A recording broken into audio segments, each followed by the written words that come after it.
जिस व्यवस्था के बारे में आप लोग बात कर रहे हो, उस व्यवस्था से पूर्व की व्यवस्था के वो संस्थापक है। जिस धर्म के बारे में आप बात कर रहे हो, उसकी उम्र सिर्फ 3000 साल है, लेकिन जिस बारे में मैं बात कर रहा हूं, उसकी उम्र 20,000 साल है। हर धर्म का आदमी बोलता है ऊपर वाला देख लेगा, लेकिन आदिवासी संस्कृति को मानते हो, वो पूछते हैं कि ये ऊपर वाला नहीं, ऊपर वाली भी तो हो सकती है। मैं आदिवासियों पे इसलिए बात कर रहा था क्योंकि इनको वनवासी कहा जा रहा है, इनको आदमी नहीं कहा जा रहा है।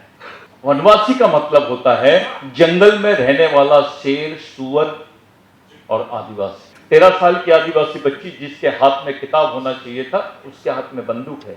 आपका रिलेशन मोहनजोदारो हड़प्पा से है, आपका रिलेशन कल्चर से है, आपका रिलेशन आज भी आप अपनी मां को पूरे सम्मान के साथ देखते हैं। ये जो सब्जेक्ट है अनडिवाइडेड सोसाइटी, ये उनके लिए है जिनको मानव माना गया है और वो समाज के अंदर रह रहे हैं, चाहे किसी भी व्यवस्था में रहे हो, ऊंची उनको उसकी प्रतिष्ठा को ऊंची माने हो या उसकी प्रतिष्ठा को कम माना हो, ऐसे लोगों के लिए ये शब्द जो है अनडिवाइडेड सोसाइटी का जो सब्जेक्ट यानी विषय है, ये एप्लीकेबल है। लेकिन जिस बात को मैं रख रहा हूं, ये अनडिवाइडेड नहीं, ये आइसोलेटेड सोसाइटी का सब्जेक्ट है। ये जो आदिवासी शब्द है, जिस देश के बारे में आप बात कर रहे हो, उस देश के वो मूल मालिक है। जिस व्यवस्था के बारे में आप लोग बात कर रहे हो, उस व्यवस्था से पूर्व की व्यवस्था के वो संस्थापक है। जिस धर्म के बारे में आप बात कर रहे हो, उसकी उम्र सिर्फ 3000 साल है, लेकिन जिस बारे में मैं बात कर रहा हूं, उसकी उम्र 20,000 साल है। यहां बैठा हुआ हर आदमी एक बात बोलता है, ऊपर वाला देख लेगा। हर धर्म का आदमी बोलता है ऊपर वाला देख लेगा, लेकिन आदिवासी संस्कृति को मानते हो, वो पूछते हैं कि ये ऊपर वाला नहीं, ऊपर वाली भी तो हो सकती है। ये ऊपर वाला क्यों? ऊपर वाली भी तो हो सकती है क्योंकि आदिवासी संस्कृति में महिलाओं का बहुत बड़ा स्थान था। ये जो लोग बैठे हैं, मैं पूरी जांच कर चुका हूं सबकी, आप किसी समय आदिवासियों के वंशज थे और आप भूल गए हैं, इसलिए आप आज धार्मिक व्यवस्था को अपना लिए हैं, आपने सांस्कृतिक व्यवस्था को समझा ही नहीं। जो कृषि है उसका पर्यायी शब्द है कल्चर। धर्म की जरूरत नहीं है। Religion is a option for human being, लेकिन culture is a necessity for human being. बिगड़ संस्कृति के आप नहीं जी सकते इस देश में, मानव समाज में आप नहीं रह सकते। मैं आदिवासियों पे इसलिए बात कर रहा था क्योंकि इनको वनवासी कहा जा रहा है, इनको आदमी नहीं कहा जा रहा है। वनवासी का मतलब होता है जंगल में रहने वाला शेर, सुअर और आदिवासी, कि उसको मानव नहीं माना जा रहा है, उसको असुर बोला गया। ये मैं नहीं बोल रहा हूं, सुप्रीम कोर्ट के साइटेशंस है। 2011 में सुप्रीम कोर्ट ने बोला आदिवासी देश के मूल मालिक है, लेकिन दूसरी तरफ सुप्रीम कोर्ट ने बोला कि हजारों साल से इनके साथ जो एट्रोसिटीज हो रही है वो दुनिया के किसी देश में नहीं होती। उस कम्युनिटी के बारे में बात कर रहे हैं जो मेन स्ट्रीम से बाहर हो गई है, जिनकी अवस्था बाकी लोगों से बहुत अलग है, जिनको इस देश में जिंदा रहने के लिए खून देना पड़ रहा है। वो खून बेचते हैं। आपने सुना है ये धंधा देश में कि उनको जिंदा रहने के लिए अपना खून बेचना पड़ता है। डॉक्टर बोलता है खाना खाओगे तो आपका खून बनेगा, लेकिन व्यवस्था आदिवासियों के लिए बोलती है कि आपको खाना चाहिए तो खून देना पड़ेगा। अपनी किडनी बेच रहे हैं वो लोग, अपनी आंखें बेच रही है, अपने स्पाइनल बेच रहे हैं, उनकी जमीनें तो छीन ली गई है, सरकार लूट रही है उनकी जमीन को। जो जंगल जिसको आप पर्यावरण बोलते हो, जिसकी वजह से आप और मैं ऑक्सीजन लेते हो, ये किसके बदौलत है? जिन्होंने जंगल को बचाया नहीं, आज सरकार उनको बेचने जा रही है, उनको लीज देने के लिए जा रही है। पर्यावरण के साथ जो खिलवाड़ की बड़ी बड़ी धर्मों की बात करते हैं, ऐसा धर्म बताइए जिसने इस देश के पर्यावरण को सुरक्षित रखा हो। एक केवल आदिवासी कल्चर की वजह से आज हमारे हिस्से में यह आया है, और वही समुदाय खतरे में है। आज इस देश में टाइगर प्रोटेक्शन की बात होती है, उसके लिए लॉ बनाया जाता है। 26 लाख हेक्टेयर जमीन उसके लिए रिजर्व की जाती है, लेकिन ट्राइबल प्रोटेक्शन की बात नहीं होती है। उसको उसी जमीन से खदेड़ा जा रहा है।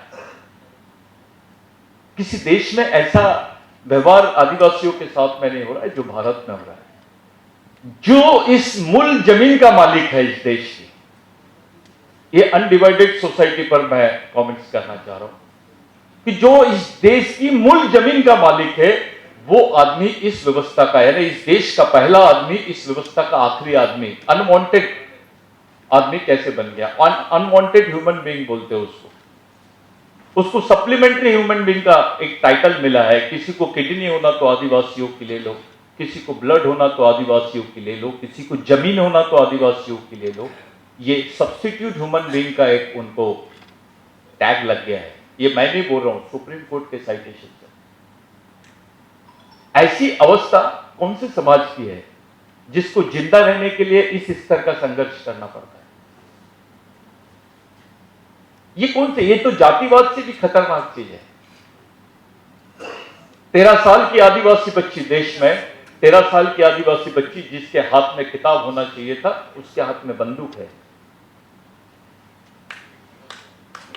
वो उसको ये नहीं मालूम होता है कि मेंसेस क्या होता है, उसका पीरियड आता है ना, उस पीरियड में भी उसको 13 साल की उम्र में वो चीज उसके साथ में होती है, उसके हाथ में बंदूक है।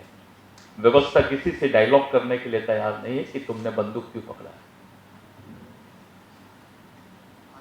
और हम अभी भी ये हिंदू राष्ट्र बनेगा, हमारा क्लेम है हिंदू राष्ट्र यानी आदिवासी मुक्त भारत। जब तक आदिवासी जिंदा है, ये देश किसी का नहीं हो सकता,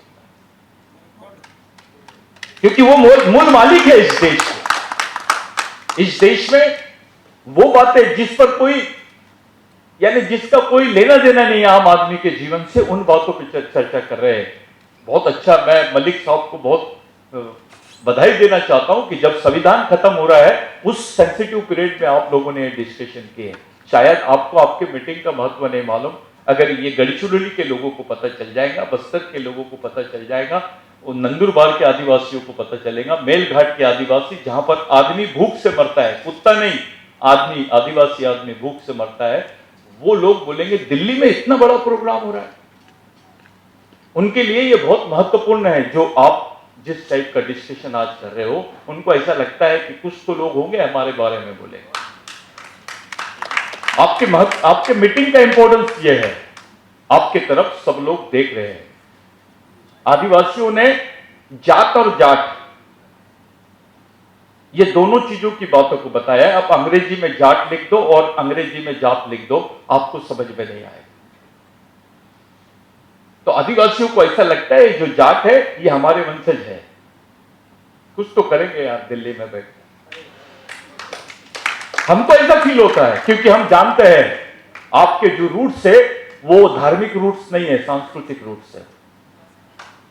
आपका रिलेशन मोहनजोदारो हड़प्पा से है, आपका रिलेशन कल्चर से है, आपका रिलेशन आज भी आप अपनी मां को पूरे सम्मान के साथ देखते हैं।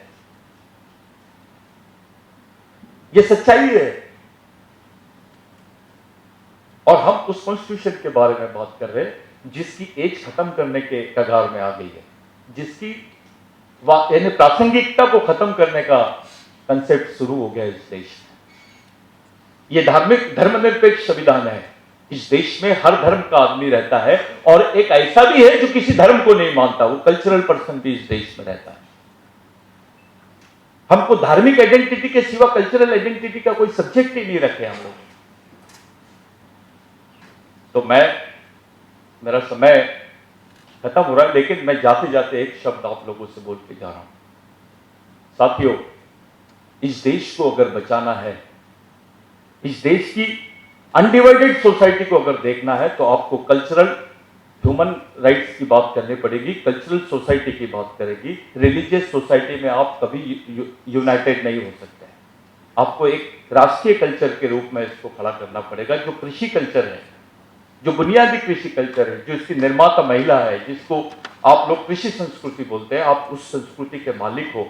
हमको सबको, जैसे गुरु नानक देव ने आखिरी में अपने जीवन के लास्ट मोमेंट पे उन्होंने खेती की तरफ अपने को डायरेक्शन दिया है, उनकी लाइफ से हमको एक बहुत बड़ी प्रेरणा मिलती है। उस तरफ भी हम लोगों ने देखना चाहिए, उस इंपॉर्टेंस को समझना चाहिए। यही बात मैं आप लोगों से करता हूँ, मेरी बात को रोकता हूँ। नेशनल दस्तक की आपसे गुजारिश है कि अगर इसको बचाना चाहते हैं तो नेशनल दस्तक को सब्सक्राइब करने के लिए रेड कलर के सब्सक्राइब बटन को दबाएं, फिर बेल आइकन की घंटी दबाएं। नेशनल दस्तक को बचाने के लिए बहुत जरूरी है कि हर खबर को शेयर करें, लाइक करें, कमेंट जरूर करें।